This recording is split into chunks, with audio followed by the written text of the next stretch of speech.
करिकिया छौरी जिंदाबाद जिंदाबाद जिंदाबाद मटकी छौरी जिंदाबाद जिंदाबाद जिंदाबाद अरे गोरकी छौरी जिंदाबाद जिंदाबाद जिंदाबाद पतर की छौरी जिंदाबाद जिंदाबाद गोरकी तोहर अगिलो जिंदाबाद करिकिया तोहर पिछलो जिंदाबाद ए गोरकी तोहर अगिलो जिंदाबाद करिकिया तोहर पिछलो जिंदाबाद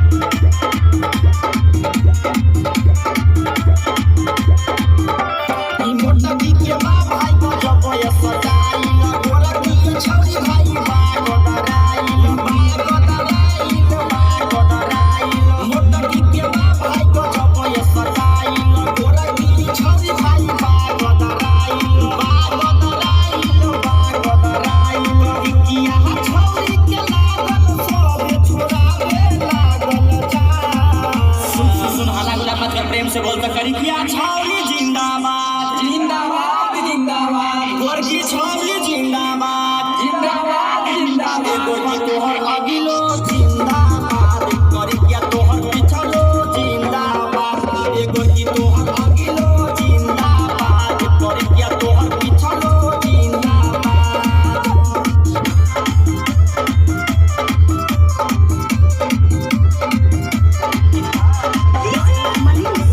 रिकॉर्डिंग स्टूडियो दरभंगा।